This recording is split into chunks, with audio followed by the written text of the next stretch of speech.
Eduardo. Bueno, vamos a continuar con el Congreso. Tenemos a continuación a un amigo y magnífico ponente. Estuvimos este verano ya juntos en la Universidad del Verano del Instituto de Estudios Americanos CEUCEFAS, Jorge Vilches. Jorge Vilches es profesor de Historia del Pensamiento y de los Movimientos Sociales de la Universidad Complutense de Madrid. Es profesor titular de Pensamiento, es especialista en Historia Política de España y Europa y más concretamente del siglo XIX español. Ayer en la cena estuvimos charlando sobre ese tema porque próximamente va a publicar un libro sobre los pensadores liberales y políticos liberales del siglo XIX. Su investigación se ha centrado en la vida política, en especial en los partidos y su representación parlamentaria, en el liberalismo, el socialismo y la democracia, así como en la biografía política de algunas personas de la vida política española. En la actualidad mantiene dos líneas de investigación: el utopismo político y la vida parlamentaria decimonónica. También ha publicado extensamente. Entre sus publicaciones destacan los libros Progreso y Libertad, el Partido Progresista en la Revolución Liberal Española, del año 2001, Emilio Castelar, La Patria y la República, también de ese mismo año, e Isabel II, Imágenes de una reina, en el año 2007. Ha publicado extensos estudios preliminares como Antonio Cánovas del Castillo, La Revolución Liberal Española, Antología Política, 1854-1876, publicado en 2002, y Miguel Moraita, Los constituyentes de la República Española, en 2013. Además, José Vilches ha participado en distintos medios de comunicación como Libertad Digital, Voz Populi y El Español, y en la actualidad colabora con La Razón, The Objective, y participa en el programa de Herrera en COPE por las mañanas. Y sin más dilación, doy la palabra a don Jorge Vilches.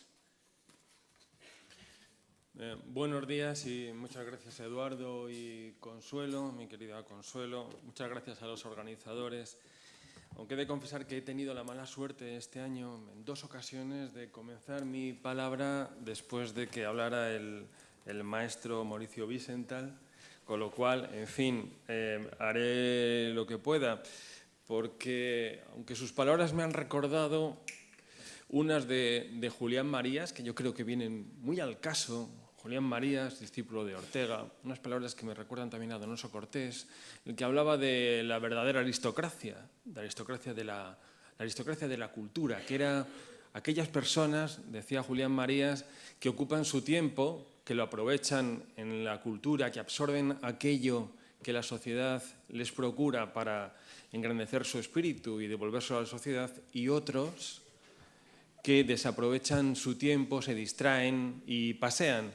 Si hoy estuviera Julián Marías entre nosotros, los tendría perfectamente identificados entre las nuevas generaciones como aquellos que, cuando se les ofrece cultura, pierden su tiempo mirando el móvil, ¿verdad?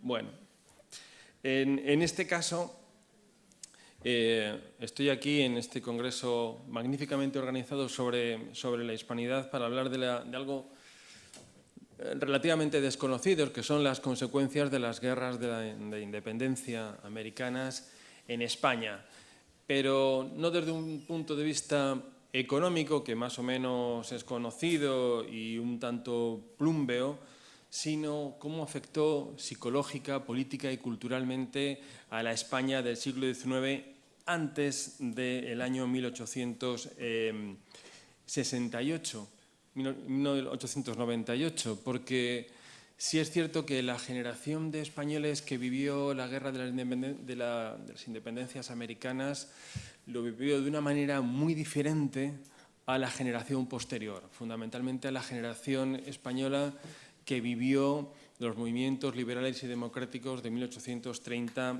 y 1848. Resulta que fue una generación que está libre de lo que se llamó el síndrome de Ayacucho, de la derrota y el abandono en América. Hasta entonces, como decía, la generación determinante rechazaba la realidad, incluso se pensaba en términos de reconquista.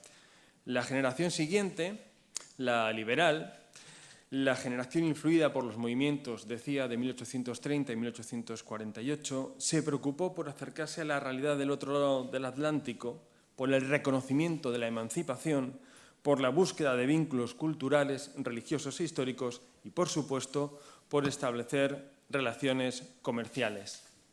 En el mundo intelectual, la primera manifestación importante fue la creación de la revista española de ambos mundos en el año 1853. Duró 2 años, hasta 1855. Fue propiedad del uruguayo Alejandro Magariños Cervantes, fíjense ustedes en los apellidos, y editada por el español Francisco de Paula Mellado. En su vocación universal se imprimía a la vez en Madrid y en París. En el prólogo a su tomo primero decía que la revista estaba destinada a España y América y que pondría, cito, pondría particular esmero en estrechar sus relaciones. La providencia no une a los pueblos con los lazos de un mismo origen, religión, costumbres e idioma para que se miren con desvelo y se vuelvan las espaldas así en la próspera como en la adversa fortuna. Felizmente han desaparecido las causas que nos llevaron a la arena del combate y hoy el pueblo americano y el íbero no son ni deben ser más que miembros de una misma familia, la gran familia española, que Dios arrojó del otro lado del océano para que con la sangre de sus venas, con su valor e inteligencia, conquistase a la civilización un nuevo mundo. La intención de la revista era fortalecer las relaciones históricas y culturales entre España y América como demanda de la generación liberal española del momento.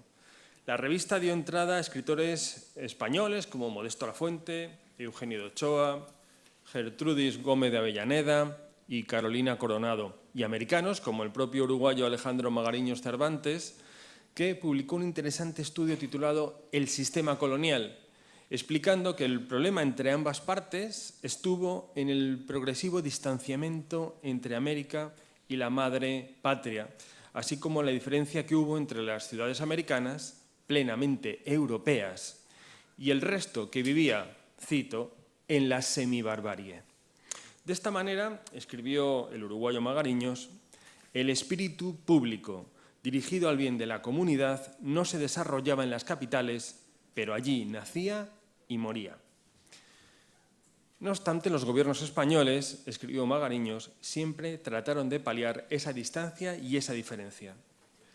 Uno de los estudios publicados más señalados en esta revista fue el de José Joaquín de Mora, que vivió muchos años en varias repúblicas americanas, un estudio titulado De la situación actual de las repúblicas americanas, del año 1853, donde se lamentaba de lo siguiente. Atención, decía, con excepción de Chile y el Perú, las repúblicas suramericanas ofrecen en la actualidad la imagen del caos. Los gobiernos no tienen estabilidad, las leyes no tienen vigor, los tesoros públicos están vacíos, los hombres sensatos y sinceramente amantes del país huyen del mando y viven en la oscuridad. Y no es fácil encontrar, al examinar el estado moral de aquellas poblaciones, cuándo ni dónde ha de venir el remedio de tantos infortunios. Esto está escrito en 1853, pero con ligeras variaciones podríamos publicarlo hoy. ¿Cuál era el problema de esas repúblicas? José Joaquín de Mora decía que en su ímpetu independentista los pueblos americanos se habían separado todo lo posible de sus antecedentes históricos y de la consideración de cómo se componía su población, con un porcentaje muy alto de indígenas. De hecho, las élites criollas se enfrentaron a las capas populares que no vieron en la independencia una mayor libertad ni un beneficio. Esas nuevas repúblicas, decía Joaquín de Mora, no habían sabido hacer la transición a un régimen liberal. Todo se resumía, y lo vemos incluso hoy, en una lucha por el poder entre militares sin proyecto político real que eran descendientes de los españoles. Así lo veían los apellidos de los mandatarios. América, decía, debía aprender de la experiencia española y europea y considerar, leo, cito, que la fuerza reside en la ley, no en las bayonetas, en la voluntad y no en la coacción. El éxito de esta revista dio lugar a que aparecieran muchas, es decir, había un nicho en la población española, en esa nueva generación, que estaba demandando un conocimiento con América y una hermandad con los americanos. No insisto en ellas, hay muchos títulos que aparecen a partir de mediados del siglo XIX, pero la más importante de todas, sin duda alguna, fue la América, Crónica Hispanoamericana, que se publicó entre 1857 y 1886, dirigida en un comienzo por Eduardo Asquerino. El propósito de la revista fue reforzar los intereses económicos españoles en América y decía lo siguiente: La América, se refería a la publicación, va a ser un periódico independiente, destinado a sostener los intereses y legítimas aspiraciones de la raza española en el nuevo continente, descubierto y civilizado por nuestros padres. Atención al concepto de civilización, porque a partir de 1850, de mediados del siglo, va a ser decisivo. Para esto dedicó la América sus números, a dar a conocer al público español los países de la América española, sus riquezas y posibilidades económicas, la cuestión de la inmigración, que siguió siendo muy importante y fluida entre la península, incluso entre las islas Canarias y las repúblicas hispanoamericanas, las comunicaciones marítimas y telegráficas, las reuniones científicas y las exposiciones.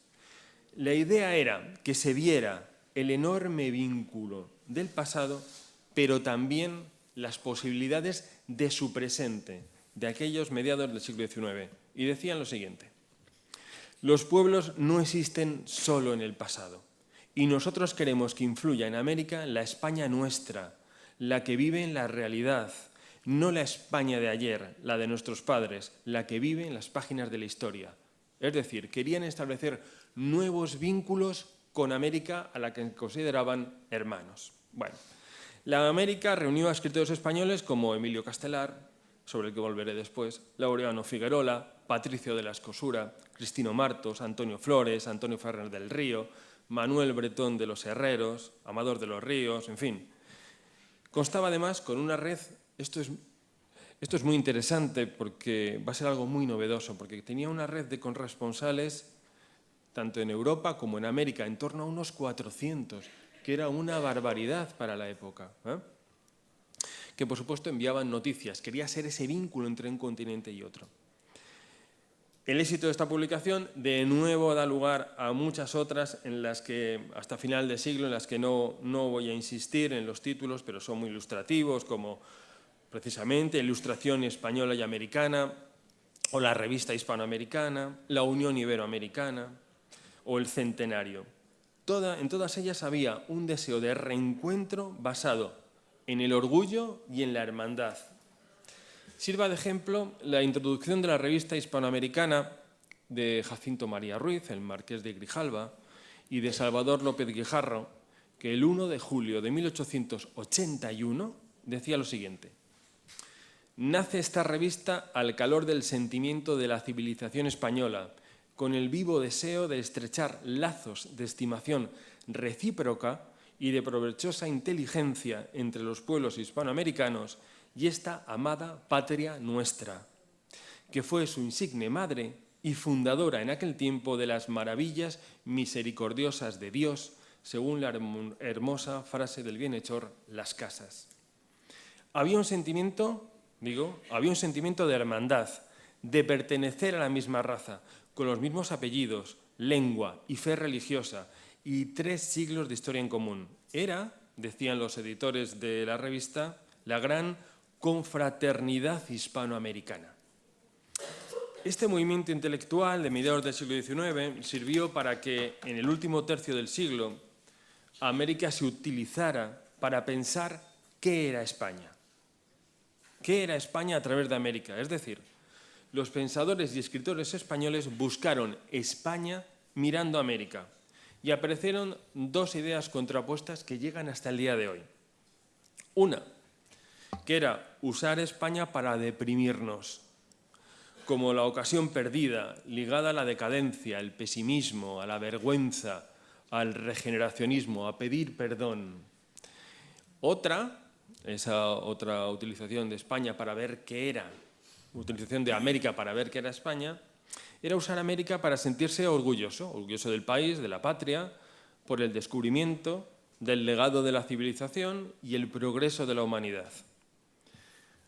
Voy a empezar, como en el chiste, por la parte mala y acabo con la buena noticia. Bueno, América para deprimirnos.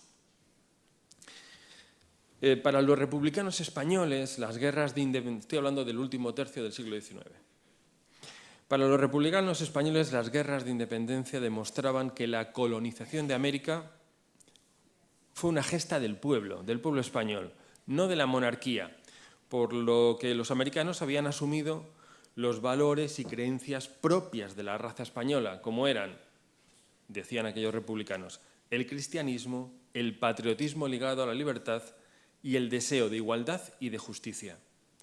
La construcción del imperio era vista como una gesta popular, no de los reyes, que fueron, al entender estos republicanos, quienes perdieron América. En resumen, el pueblo la ganó y la monarquía la perdió. Francisco Pi Margall fue el historiador republicano del 800 que más se dedicó a la América anterior a 1492 y Rafael María de Labra a la época colonial. Pi Margall dio a la luz en 1879 dos volúmenes con el título Historia General de América desde sus tiempos más remotos. La obra se publicó en España, en Argentina y en Uruguay. Los volúmenes estaban dedicados a describir minuciosamente las tribus y naciones precolombinas. La conclusión era la más común entonces, de que allí estaban, leo, cito, estaban solo a medio civilizar hasta los pueblos más cultos y que el pueblo español llevó allí la civilización. Pi Margall usó el concepto de civilización de Eugenio Tapia, consistente en llevar al otro lado del Atlántico, decían, nuestra religión, nuestras ciencias, nuestra cultura, nuestra vida. Eso era civilizar y, en su opinión, lo hizo el pueblo. Si América se perdió, afirmaban los republicanos, fue por culpa de los malos reyes, que no supieron ni quisieron modernizar la relación con buenas leyes administrativas y políticas. De aquí el empeño de Rafael María de Labra, por ejemplo, en hablar de la necesidad de reformas en ultramar como si fueran provincias españolas. El pueblo español y americano, decía, eran iguales, hermanos, hasta el punto de amar por igual la libertad y la independencia. Fue ese amor, escribió Labra, lo que empujó a las guerras independentistas, cuando la monarquía no supo ajustarse a las demandas americanas de libertad. Si América se perdió por los malos reyes y la falta de libertad, España se perdió por no aprovechar América, decían. La riqueza que vino de América, insistían estos republicanos, fue despilfarrada por los reyes en guerras dinásticas y en ostentación, en lugar de incentivar con ese dinero, con esas riquezas, la construcción de un sector productivo. Moreno Espinosa, que era un historiador republicano cuyo manual circuló mucho entre los institutos a finales del siglo XIX, escribió en 1871 que, decía, el oro que llegaba del Nuevo Mundo, bien empleado, hubiera sido la palanca de nuestra grandeza, pero Carlos V derritió ese oro para fundir el cetro de su soñada monarquía universal. Pensemos que esto que estudiaba la élite española de finales del siglo XIX es la que va conformando la mentalidad de los regeneracionistas a partir de 1868 y de todo el movimiento republicano que llega hasta hasta los años 30 del siglo XX, hasta la Segunda República. En suma, decía, el imperio americano había sido el motivo de la decadencia, porque las riquezas que venían a la península distrajeron a los gobernantes de fomentar la producción y extendió entre el pueblo la indolencia y el deseo de no trabajar.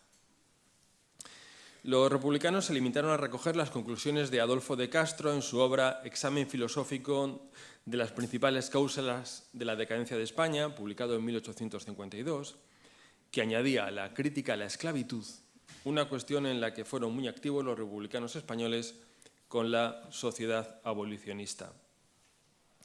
Otro republicano y socialista, que fue Fernando Garrido, añadía que traer a España las riquezas americanas, además, hundió moralmente el país porque se acumuló a la paralela expulsión de los judíos, que, abro comillas, privó a España de hábiles comerciantes e industriales precisamente cuando por el descubrimiento del Nuevo Mundo tenía más necesidad de ellos.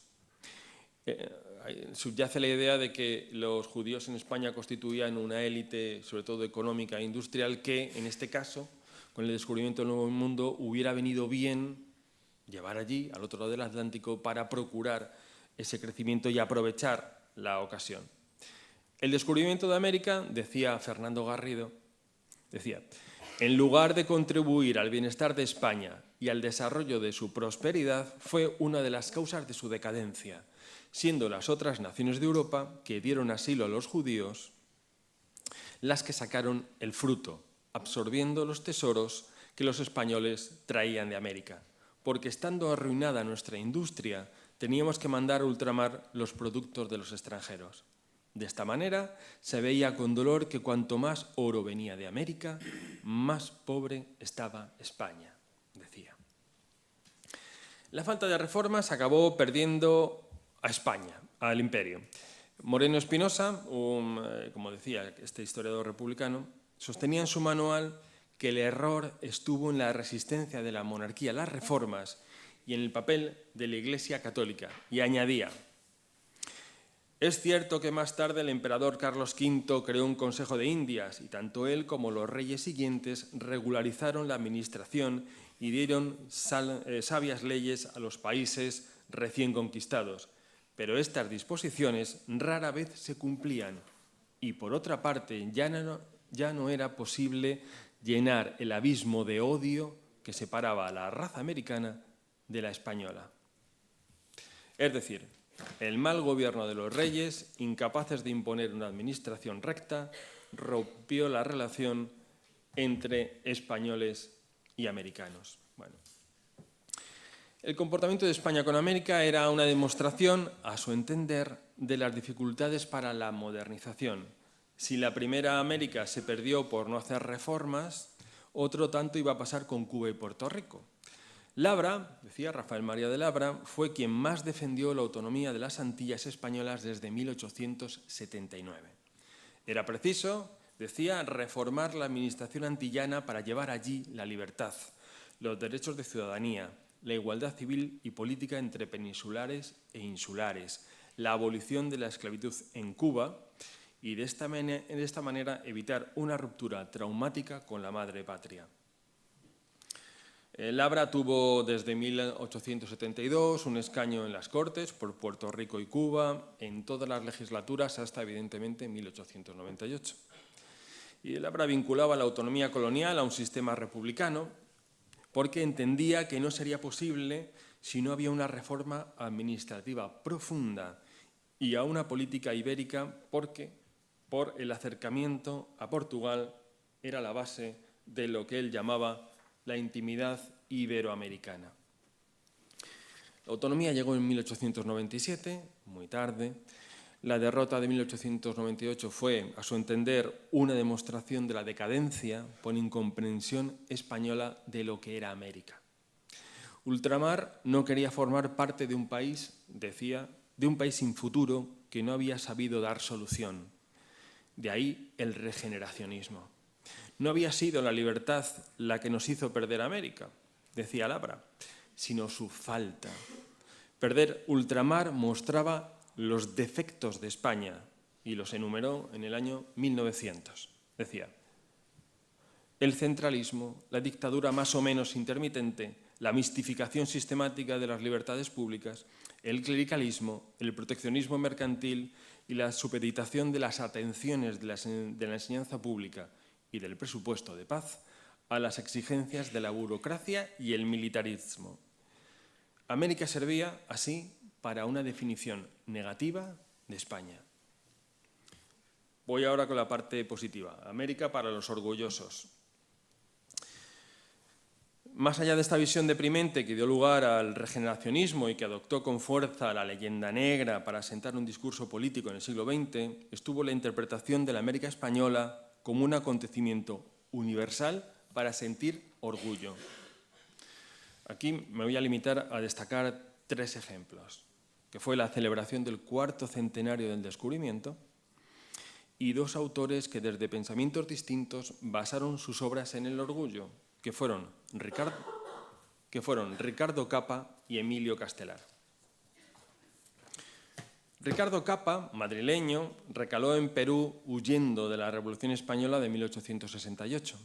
Allí fue profesor de Historia, Matemáticas y Física en Lima y capellán del ejército peruano en la Guerra del Pacífico entre el año 1879 y 1884. A su vuelta publicó Historia del Perú, defendiendo la conquista y la civilización española en la zona. El libro causó gran polémica en Perú hasta el punto de que el Congreso de la República echó a los jesuitas en 1886.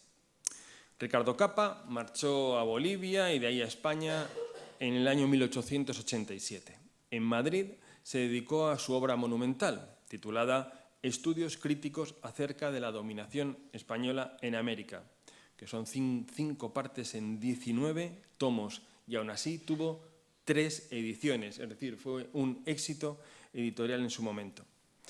En el volumen titulado ¿Hubo derecho a conquistar la América?, ¿Hubo derecho a conquistar la América?, que es del año 1889, Ricardo Capa se contesta que sí, porque España llevó la civilización a un continente sumido en, cito, la más absurda idolatría y encenagada en los vicios que de ella se siguen. El hecho es patente por la historia. Los sacrificios humanos, las hordas antropófagas, el despotismo envilecedor, las obscenidades más repugnantes. Capa describe una América precolombina sumida en el estado de barbarie o salvaje y a una España que llegaba para civilizar. Esa civilización se basaba en el cristianismo como compendio de valores humanos, de los derechos de las personas, así como en la educación y formación para el progreso económico y social. El pueblo civilizador, el español, llevó a América, cito, nuevos manantiales de riqueza, con formas de producción y comercio que antes allí no existían. Hubo mestizaje, no superioridad racial y alianza con muchos indígenas en todo el continente. El resultado fue poner a América, decía Capa, en un adelanto moral y material, en un grado de civilización y prosperidad que era superior al de no pocas naciones europeas. España tuvo derecho a civilizar, decía Capa, porque mejoró la situación moral y material de América. Se trataba del derecho de colonización por el impulso civilizador de pueblos más atrasados. En la dicotomía entre los conceptos de civilización y barbarie que se manejaban en Occidente en el siglo XIX y en España, señaladamente desde la Guerra de África de 1859 y 1860, eran aquellos que guiaban la obra de Ricardo Capa. La civilización era seguir la senda del progreso en cuanto a aumento del bienestar material gracias al de la industria, al comercio y a las finanzas, y al crecimiento del bienestar moral basado en el respeto a los derechos humanos llevados allí por las leyes y auspiciados por la Escuela de Salamanca y especialmente por Francisco de Vitoria. Los instrumentos para la civilización eran, así lo contaba, la revolución industrial y tecnológica y la educación profesional y religiosa. Esto fue lo que se hizo en América, escribió Ricardo Capa. Civilizar en la economía, en la política y en la moral, construir universidades, ciudades, carreteras y hospitales. España aparece así como un país civilizador, protagonista de la mayor empresa mundial en este sentido, más que Francia, Alemania o el Reino Unido. En esa empresa de civilización, decía Capa, la cruz y la espada fueron juntas. En América, donde había suma dificultad y hasta imposibilidad de reducir millones de indios, decía él, a una vida social tal cual se necesitaba para implantar en ella la civilización cristiana, necesario fue que la ciega espada del soldado abriera camino a la brillante antorcha de la civilización verdadera y del verdadero progreso.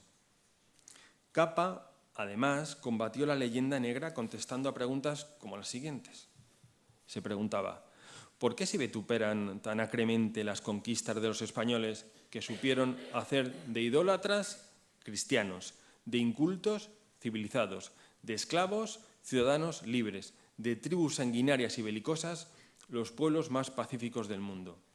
La respuesta que él mismo se daba, por malicia y falta de comprensión, pero además por el uso político de un acontecimiento histórico contra la identidad de España. Es el argumento orgulloso.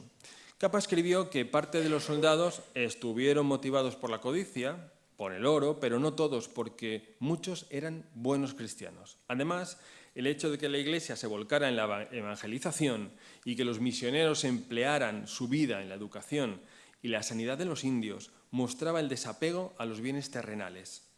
Sobre el maltrato a los indios, escribió Capa, decía, ciertamente existió, porque eran seres humanos, y existió a pesar de las leyes generales de Indias. Sin embargo, eso no debería ensombrecer que sacaron a la mayoría de los indios del, cito, yugo de hierro de sus antiguos caciques. Terminaba Capa su alegato diciendo que más habían hecho los españoles por el progreso de América que los estados independientes de América por sus ciudadanos, que no habían progresado en libertad ni en crecimiento económico desde la independencia.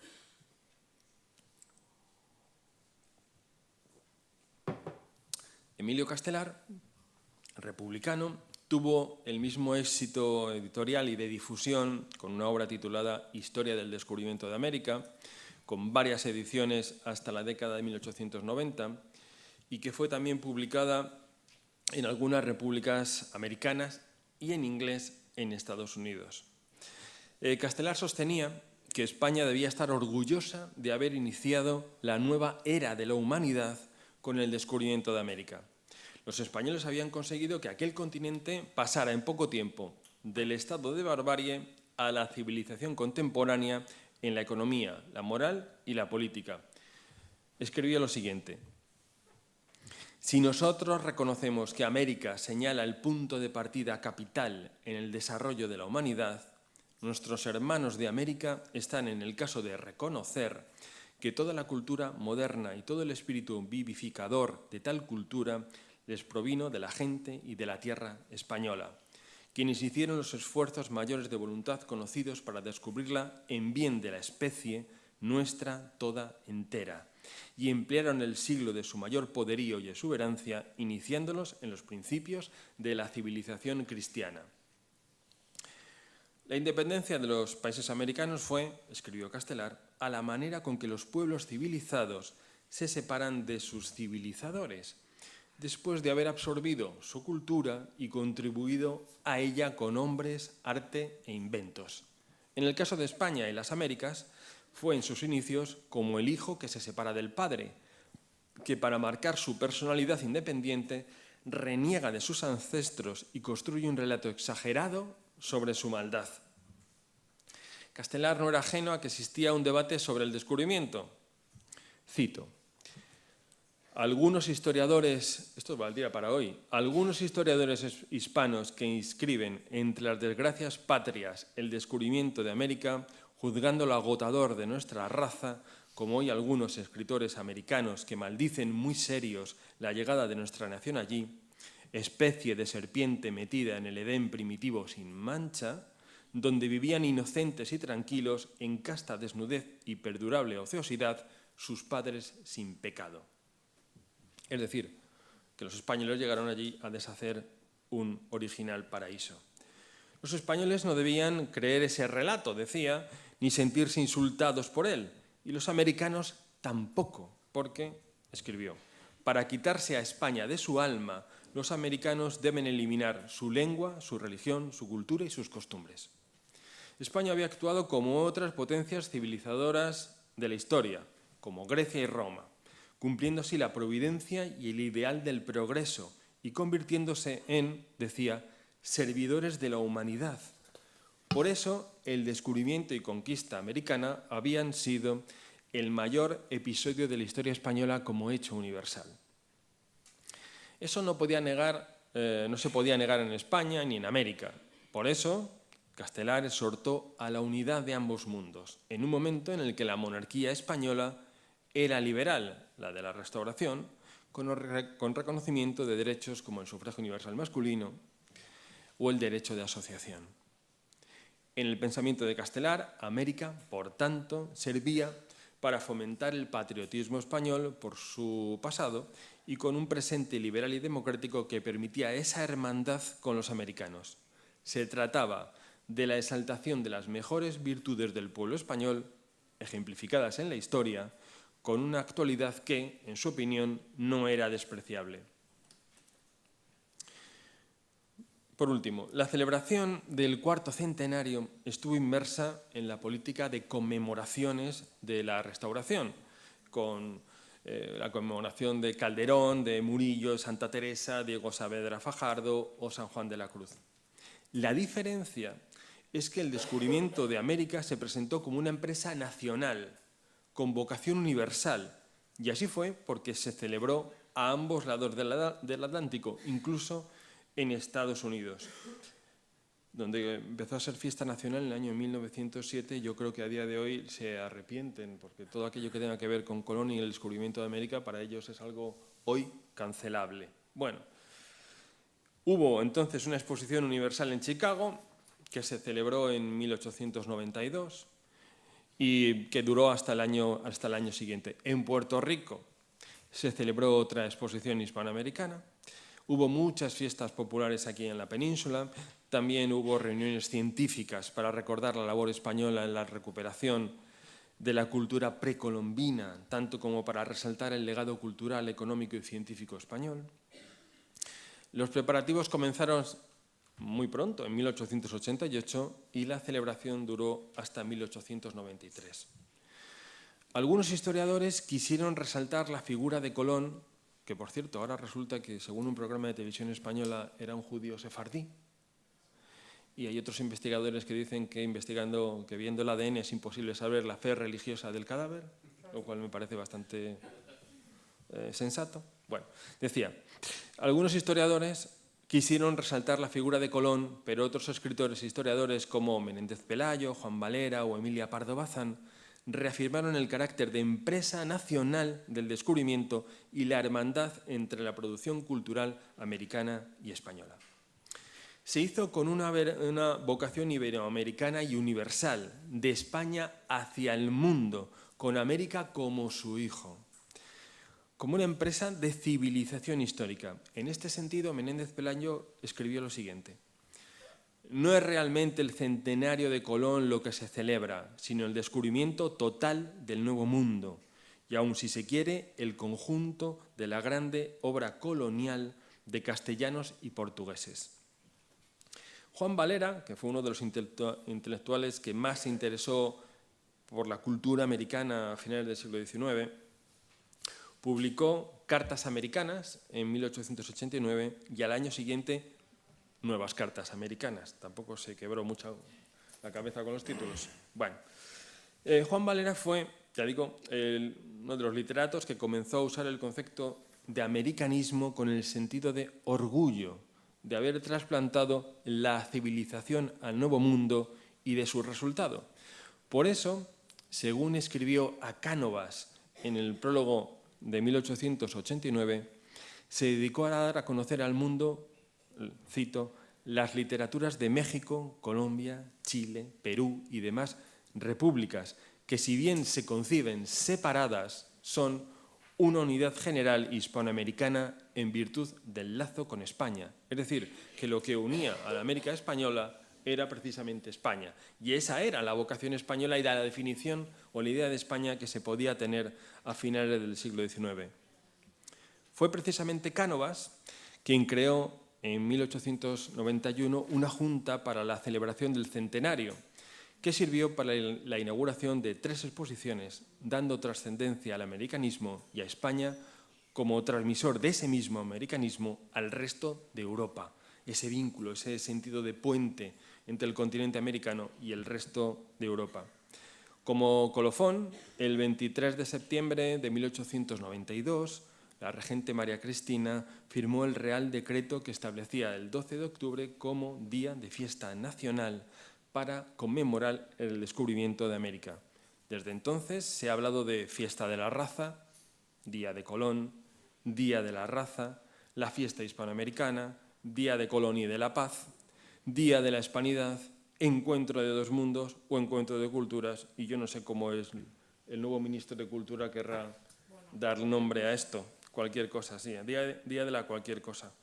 Como conclusión, esas dos formas de interpretar España mirando el paso español por América, como orgullo o como vergüenza, siguen hoy vigentes en nuestro país. Y con esto, muchísimas gracias por vuestra atención.